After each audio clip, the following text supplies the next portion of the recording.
Warahmatullahi wabarakatuh. All right, inshallah, today we will talk about European empires in Africa. This is chapter 12, section 2. All right, so our objectives in this section analyze the forces that shaped Africa, explain why European contact with Africa increased during the 1800s, and understand how Leopold II started a scramble for colonies. Despite how, and then this the last one point, describe how Africans resisted imperialism. All right, now if you remember from Liner Desert, that was an example of resistance against European imperialism in Africa. All right. So, some of our terms and people. Osman Dan Fodio was an Islamic scholar who inspired resistance against corruption, European control, began an Islamic revival in northern Nigeria. Shaka was a military leader of the Zulu who united his people, setting off a series of wars in southern Africa. All right, paternalistic, all right, governing a country as a father would govern a child. All right, basically saying that, okay, the local people aren't smart enough to govern themselves, so we have to treat them like children. Yeah, that's not cool at all. Okay, very disrespectful attitude also. Okay, David Livingstone, an African explorer who and missionary who hoped to open the African interior to trade and Christianity to end slavery. Okay, so then we have Henry Stanley, American journalist who trekked across Africa and found Dr. Livingstone in 1871. And then you have King Leopold II, King of Belgium, who set off a scramble among European powers for African colonies in the late 1800s. Okay, Leopold II is notorious for, inhumane atrocities committed against the people of Congo. You'll learn about this later. Okay, Boer Wars was from 1899 to 1902, a war in which the British defeated the Boers in South Africa. The Dutch Boers, the Boers were Dutch. Okay, and then we have Samori Toure, leader of a forces fighting the French in West Africa. Okay, like I said, we got a long list here of terms and personalities. Ya Asanawa, queen of the Ashanti, who led her people in battle against the British in West Africa. Nahanda, a woman who led the Shana of Zimbabwe against the British until her capture and execution. And then you have Menelik II, reforming leader who tried to modernize Ethiopia, allowing it to avoid colonial takeover. And then you have the term elite, which means upper class. Now, interesting about Ethiopia. Ethiopia was the only country that remained independent during the colonization period. The Italians attempted, but generally they failed to colonize Ethiopia. So Ethiopia basically was the only area by 1914 was the only area in Africa that remained independent. Okay, so now we come to our focus question. How did imperialistic European powers claim control over most of Africa by the end of the late 1800s? Hmm. Okay, so in the late 1800s, Britain, France, Germany, and other European powers began to compete for African territories. All right, within about 20 years, Europeans had carved up the continent and dominated millions of Africans. Okay, although many resisted, Africans could not prevent European conquest of their territories. Okay, Okay, Africa is a continent roughly about 3 times the size of Europe. 3 times the size of Europe. And let's see.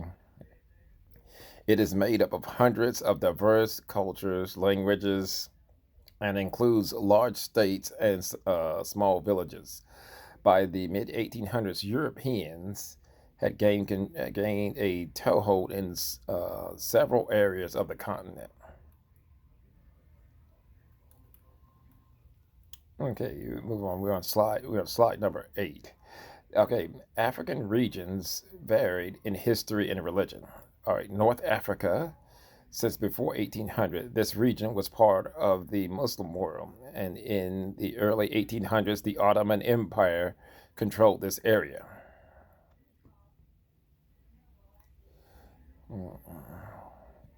Okay, West Africa, site of an Islamic revival in the early 1800s led by Osman Dan Fodio, who called for Sharia law and exclusion of Europeans. All right, Uh, and in the forest, the Ashantis gained control. Right, and then more than a dozen Islamic leaders rose to power, replacing older rulers or founding new states in Western Sudan. In the Western Sudan, some leaders and the states chose to trade with Europeans. So, like, even though some of these leaders came to power, some of them still chose to trade with Europeans. All right. Okay. In East Africa, Muslims had long carried out a profitable trade in cities such as Mombasa. All right, slaves, ivory, and copper were exchanged for Indian cloth and firearms. All right, firearms become very important in trade. All right, in Southern Africa, the powerful warrior Shaka united many of the Zulu. As the Zulu pushed south, they met Boers. The Boers moved inland in 1814 on their Great Trek, resisting British control along the coast. The Zulus fought fiercely but could not match the Boers' weapons. Okay, so Europeans have an advantage when it comes to weapons. So, uh, the slave trade was in decline, but continued to have an impact on Africa. Okay, I think one thing that's important to remember is that with the slave trade, uh, once the abolition occurs, there's no longer a demand for the people going across the Atlantic. All right, so right then and there, those lands, those territories, states, or whether they depended on the slave trade for their economy. Okay, that was an economic blow for them, and could have, and may have caused some economies to actually collapse. Okay, so in the early 1800s, European nations began to outlaw the Atlantic slave trade. Sierra Leone and Liberia were formed as settlements for former slaves. In 1847, Liberia was an independent republic and retained its independence despite the growth of imperialism. Okay, so also include Liberia as well, because Liberia and Ethiopia, they remained free from colonization. Liberia was founded by former enslaved people from the United States. So, in a sense, these Liberia was kind of under you could say, probably in a indirect way, may have been protected from colonialism by its relations with the United States. All right. So, but yes, Ethiopia, Liberia. That's it. The rest of Africa is colonized. Okay, the East African slave trade to Asia, however, continued. Okay, so now European contact increased in the late 1800s. Early Europeans kept early Europeans had been kept from the interior of Africa by disease, geography, and local resistance. Led by the explorers such as Mungo Park and Richard Burton, the Europeans began to penetrate the interior. Okay, missionaries arrived. Missionaries arrived. Excuse me, correct. Missionaries who arrived often motivated by a paternalistic attitude towards Africans. All right, so they had this attitude that they are children. These are children, uncivilized, and they don't know what's best for them. That was their attitude. Very supremacist attitude. Okay, most Christians had a sincere wish to help and educate Africans. They built schools and medical clinics alongside their churches. In their view, Africans were little more than children needing their assistance. All right. Very condescending attitude. All right, the best known of these missionaries was Dr. David Livingstone. For 30 years, he crisscrossed Africa. Livingstone believed trade and Christianity were the way to end the slave trade. He blazed a trail that others followed. In 1871, American journalist Henry Stanley trekked across Africa to find Livingstone. Stanley found Livingstone in what is present day Tanzania, greeting him with the famous words, Dr. Livingstone, I presume. Okay, later hired by King Leopold II of Belgium, explored the Congo River Basin, seeking wealth and fame and setting off a competition for colonies. All right. Okay, to avoid bloodshed, European powers met in Berlin in 1884 to divide up Africa. So they're going to divide the land of who controls what and so on.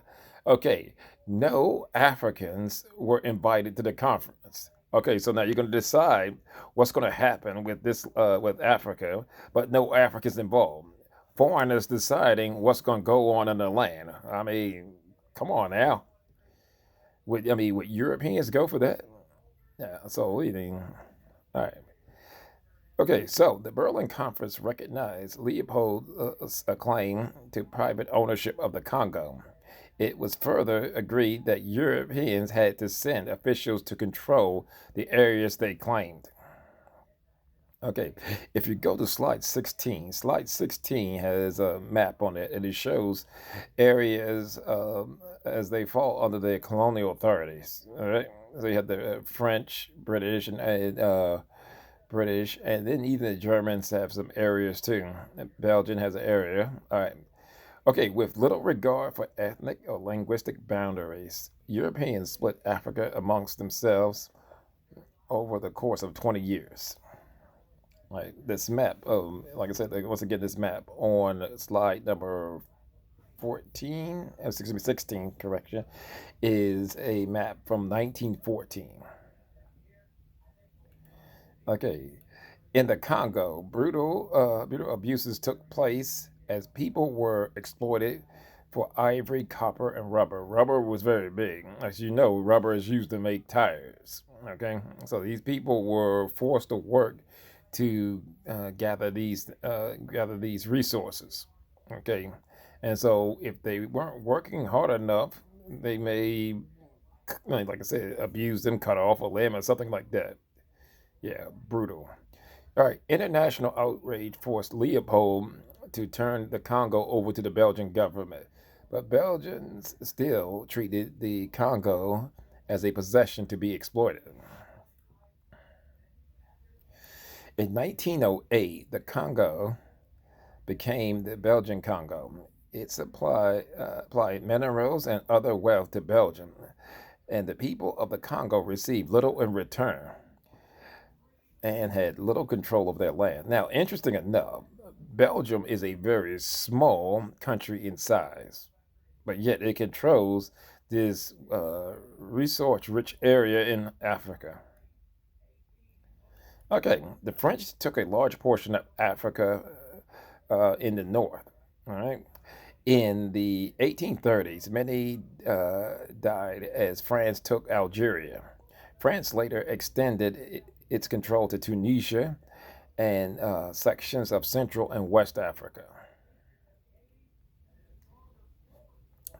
Britain's share of Africa was more scattered than that of France. Cecil Rhodes, a leading champion of the British imperialism, proposed a British railroad from Cairo to Cape Town. Cairo's in Egypt, which is far to the north, and Cape Town is in South Africa. Okay, in the Boer Wars, Britain won control of South Africa.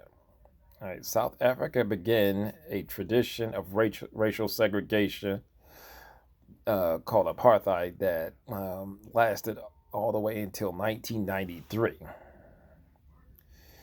Other European nations sought colonies as well. Additionally, European powers sought the additional European powers that sought power included Germany, Italy, and Portugal.